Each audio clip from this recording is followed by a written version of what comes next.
Hello and welcome to Family Focus. I'm your host, Christina O'Reilly from Family Service Association in Fall River, and we are thrilled to present this program as a resource to our southeastern Massachusetts community with the goal of helping to strengthen individuals and families.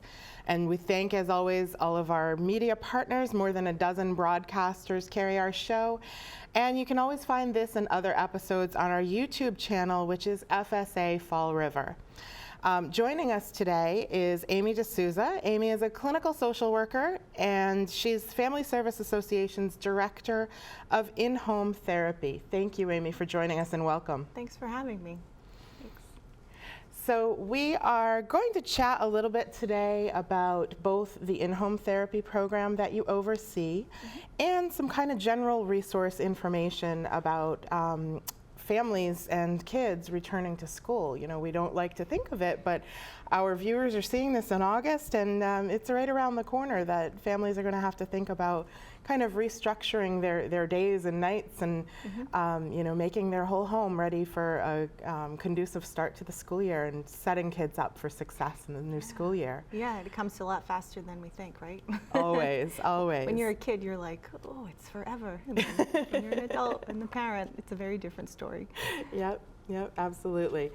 So if you would start us off, just tell us a little bit about your background as a clinical social worker. You work with children and their families, and then tell us a little bit about the IHT program and what in-home therapy can do for families. Sure. So I have had my master's degree since about 2009, but I've worked with kids in many different capacities since 2001, so it's been a while, a little over 21 years going on. And so I've just really enjoyed working with kids, working with families, helping kids be successful. It's a very exciting age group to work with. There's a lot of change and potential, and families you know, always want the best for their kids, so it's a great group to work with.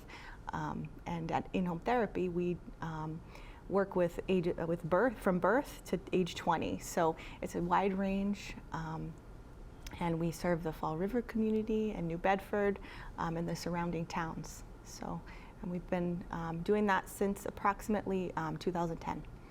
Terrific. So we'll come back to a little bit more about IHT and, you know, when and how families can and should access your services. Sure. But let's start off by talking a little bit about that back to school topic. So sure. We know, I'm a parent, and it's stressful. You know, we have to start readjusting bedtimes. We have to make sure that kids are kind of in that mindset, shifting out of the you know, little bit looser structure of summer and heading back into school. It can have different demands for different age groups. You know, sometimes teens are juggling sports and school and maybe caring for a sibling after school. Sure. And so tell us a little bit about, you know, what do you know as a clinical social worker and from your work with families that might benefit all families in looking forward to this back to school change? So I would say first, what comes to mind is we in general, human beings, feel safe when we know what to expect. So when there's structure and a routine to our lives, in some sense, right, it's nice to have a break for summer, but when there's that structure and routine, kids feel safer, they know what to expect. It helps build their self-esteem to say, oh, I know this is coming next. So mom, dad, caregiver, look, I knew that was happening, right? So for younger kids, that works really well. I think in summer, a lot of that becomes more relaxed, which is good, right? Because we need to learn how to deal with the unknown sometimes. But as we transition back into school, I would say about, you know, maybe like 2 weeks ahead of time, there may be some changes you might want to start to begin to think about. Maybe reinstituting that bedtime that's maybe crept to a little bit later and sleeping later in the morning. Maybe waking them up a little earlier each morning. You know, start with like a half an hour or 15 minutes, whatever it is as the school first day of school approaches. I think that's a good start. And then, you know, naturally, hopefully, they become more tired and want to go to bed a little bit early. You know, maybe you know, seeing if there's any summer assignments that are that are due, and maybe being proactive with that ahead of time, and having the kids look at some of that stuff. Seeing who their teacher is and who that person will be for their year that's upcoming, and maybe get their email addresses as a parent. I think that contact with that person can be really helpful in establishing it early on and letting that teacher know that you're interested, and having your child know that as well, that, oh, this is going to be your teacher, and we're going to send them a message and let them know who we are and be in contact. That can be helpful as well. So it creates that sense of safety. The adults are caring for me, and they know what's going on, and I can be a kid and a student and do my job. Okay, great. Let's talk a little bit about transitions. We have groups of kids each year moving from kind of that more safety and comfort of an elementary school into a bigger middle school, or from middle school a jump yet again into high school. Yeah. And so how can parents help kids sort of manage those expectations for those transitions? Sure. I think, well, if it's possible, visiting those places ahead of time can be really helpful. I know often they have orientations set up, so parents just making sure that if they haven't, say your child's going into 6th grade and it's a new setting, if they haven't heard from their parent from the school yet, parents can feel free to reach out and really try to set that up so that they can find out who their teacher is, maybe take a look at the building, and let them know that this is going to be a new safe place to be. Yes, it's different, but helping them through that. Okay. Let's touch a little bit on teens. Sure. We, as I mentioned before, sometimes teenagers are thrust into this whole new world, especially as they get a little later in their teens, where they might have responsibility for a part-time job, they might be involved in a sport. And so again, we're sort of going from the summer where maybe they were working over the summer, but now they're going into managing multiple things and multiple priorities. Yeah. How do you coach families and coach youth in making those kind of adjustments? Well, what comes to mind as you're saying this is families tend to get very busy, right? There's a lot of, it's great, right? There's a lot of activities offered, there's a lot of opportunities for youth to thrive, but I think making sure that the family has some time to spend together and some downtime to reconnect. As resistant as a teenager might be about it, it's really important to try to set aside that time, even if it's a few times a week you eat dinner together, or there's some ritual that's around connection with the family, and doing something together. I think that can help parents to stay in touch with their teen and kind of check in and see how they're doing. And being on top of it, is it too much? Are there certain things that are kind of maybe impacting their stress level?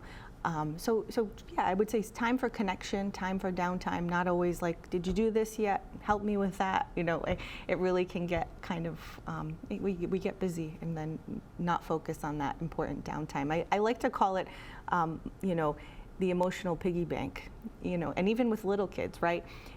We work with a lot of families that have stress going on at multiple levels, right? Maybe there's some financial stress, housing issues, things like that, right? And when that happens, it's really hard to focus on that, let's just sit down and play for a little bit, right? Because there's so much going on. But spending time and putting time aside for those little things, just even if it's 10 minutes, 15 minutes a day, really tends to fill that emotional piggy bank. So when things become stressful, we can draw on those healthy, positive times we had together. And that goes for any relationship. That's a great metaphor, kind of, making those deposits, setting it aside for a rainy day, so to speak, so that when the stress hits, there's that connection and that ability to build on that. Absolutely. Yeah. I love that. That's excellent. So one thing that's probably on families' minds is, we are now going back to yet another school year where COVID is still with us. Last year, I think virtually everybody was back to in-person learning, but that was not without its stresses. There were certainly some disruptions when there were cases in classrooms. Kids were having to quarantine, and I think, all kids to an extent are probably feeling some of the impact of that, whether it's because a friend has had to stay home for a week or they've had to stay home because of events that might have been missed or postponed. And so We know mental health right now is really at a crisis point. And so what kind of techniques or anxiety management strategies could you propose for families? How can they help their kids kind of sort through that, even as we're sorting through it ourselves as adults? Yeah, I mean, so stress management is the cornerstone of a lot of the work that we do. I think helping parents to make sure that their stress is managed. I get it. It's very hard to stress helps us do things, right? Like a little bit of stress and anxiety are good to a point because it helps us say, okay, I got to go grocery shopping because we don't have any food left, or whatever it is, right? But I think I often will say to families that call our program and ask for the service, I'll say, okay, so how are you feeling, right? It's because they'll call and say, my child's having, they're anxious, they're not sleeping well, they're not eating well, they're having some challenges with their social relationships. And I'll often connect with them and say, okay, so how are you feeling about this? And they're like, well, I'm very stressed about it, right? So helping parents to first, I'll often use the analogy of if you're on an airplane, and you and your child were sitting there, who would they tell you to put the mask on first? And a lot of parents, when they're very stressed, will say, well, my child, of course. And I'll say, wrong. Sorry, but it really isn't. It's the child, because I'll kind of get dramatic. But I think, like, let's say the pressure goes down the cabin, and you're still fumbling to get yours on.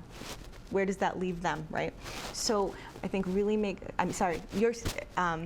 need to put the air on yourself first, basically. Right, yeah. So if you're care for yourself, so you can care for others. Exactly. Kind of thing. So as the parent, I will often say too that you set the tone, right? When parents are at their worst, children usually misbehave the most. I bet most parents can attest to that. But when parents are managing their stress better and they set the tone, they can help them to function better. So I may have gone off a little track here, but I think that that's my biggest recommendation, is making sure that parents' health, physical, mental, are being addressed to the best of their ability. I think stress management for kids, exercise is great. Maybe just getting out for a walk as a family. It's summertime, right? It helps kind of bring down the cortisol levels. We've all been in this fight or flight mode for a while with COVID, and I think that we're all in this together and trying to manage the best we can. And I think some of these basic tools, they sound so basic, but like exercise, making sure we're getting enough sleep, not using screens so much. I think that's a big one for kids. Sometimes there's so much information out there that can increase stress in kids. Because they're not quite ready to process some of that, or it's just too much. I think those are just a couple of the recommendations I have. But great, all good information. Yeah, so a lot of those environmental factors can just sort of take that baseline and lower it down to a healthier level. Yep. In talking with kids about COVID, once you've sort of managed all of those other factors, this is something that's new to all of us. We're all learning as we go. Nobody alive right now has lived as an adult through a pandemic, and so we're figuring out how we guide kids in talking about their own health and safety, and balancing that with still experiencing a normal life and a normal childhood. And so what would you say to parents for sort of making that conversation comfortable and open and reassuring kids? I think as a parent, it's okay to sometimes say you're not sure, right? But we're going to figure this out together. I think there's a lot of pressure on helping your kid through things and knowing things, but I think often sometimes letting them know, like, wow, that's a really good question, or I'm sorry you're feeling stressed about that. What are some things we could try to do together to try to make it better? I really, again, unprecedented times, right? We heard that throughout the past few years. I think, parents are doing their best. People are doing their best to try to stay safe. And then at this point, that's all we can do. Okay, so on that note, we're going to go ahead and take a short break, and when we come back, we'll talk more about the in-home therapy program, Great. what it offers, and when and how families might consider utilizing your services. IHT is a structured, strength-based, collaborative, therapeutic relationship between a clinical team and a youth and his or her family for the purpose of treating the youth's behavioral health needs in a manner consistent with wraparound principles. This service is appropriate when outpatient counseling is not able to meet the needs of the child and family. The Behavioral Health Center is one of FSA's long-standing programs, speaking to the organization's reputation for providing high-quality outpatient mental health services in a respectful, responsive, and effective manner. The BHC has been licensed by the Massachusetts Department of Public Health since 1985 and has continually provided services from the same location. And we're back to Family Focus. So we just heard a little in that public service announcement that you Yes. so kindly recorded Yeah. about what IHT is, in-home therapy. And so let's talk a little, elaborate about that. Sure. What sorts of services do you provide? What does a typical client visit or client relationship look like, and how does that play out? So in-home therapy is part of the Children's Behavioral Health Initiative. We take Mass Health for insurance and also some commercial insurance plans. It's a higher level of care when compared to outpatient mental health or counseling services. So it's more than your typical 45-minute to an hour session a week. We usually meet with families at least maybe an hour and a half to 2 hours a week, sometimes more based upon need. So it's really a service that works with the entire family and is put in place when maybe outpatient individual or family therapy has not been effective or is not really going to address the needs of the youth. So, we have youth that may have had some challenges, some safety concerns, at risk of maybe out of home placement because they're not able to manage there, having changes in school settings, things of that nature. So we really work to help the family, the caregivers and the youth develop a vision of when things are better, what is that going to look like, and then help them to achieve that. So we do therapy, obviously our name is there, in-home therapy, but we also do some care coordination as well. So if we kind of see that, oh, well, this might be a nice resource for part of the family to access that would complement the services that we're providing. So typically families are assigned a clinician and then a therapeutic training and support staff to work with the family, help come up with that vision, develop a treatment plan. They'll provide a diagnosis and also, and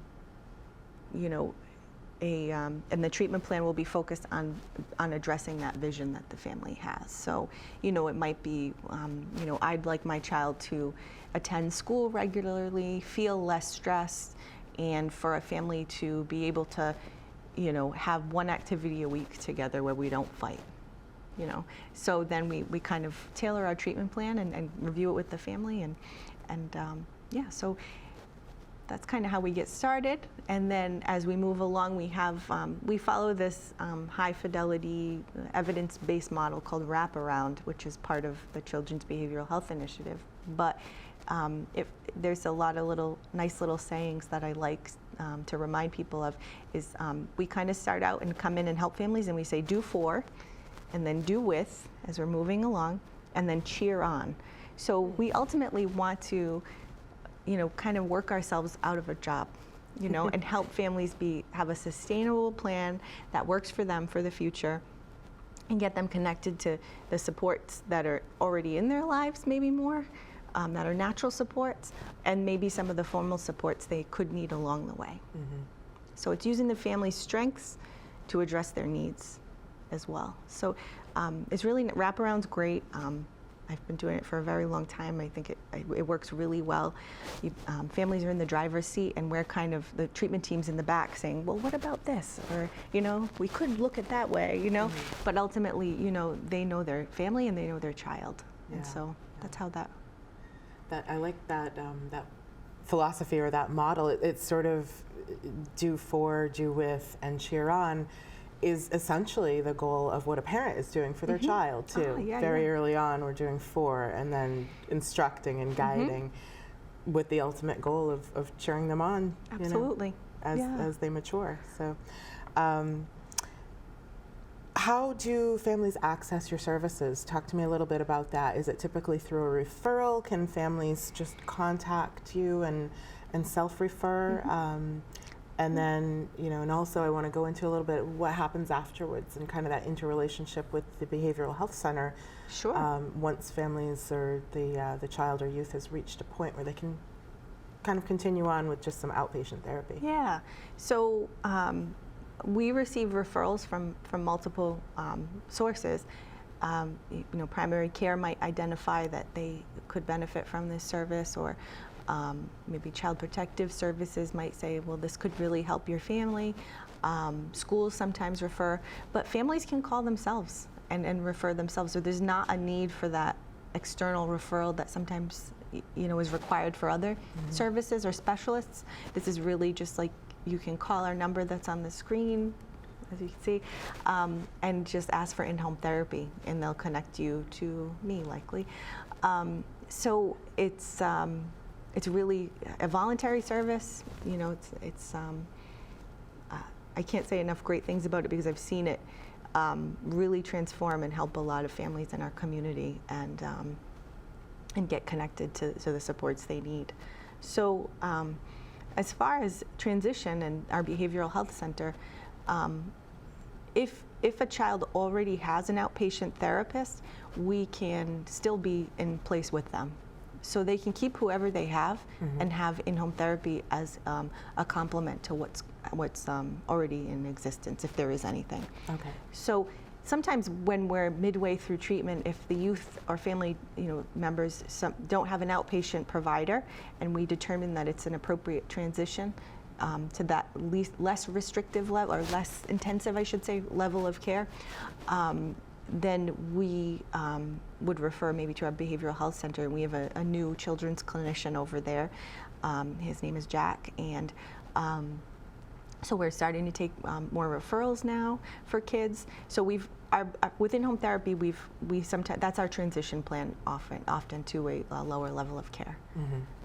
We have psychiatry there as well at the behavioral health center. So while a youth is enrolled within home therapy, we can refer there to support the youth and family to see if medication is an appropriate intervention, or if they're on certain medications, is it the most appropriate regime for those set of symptoms. So we work hand in hand with the BHC.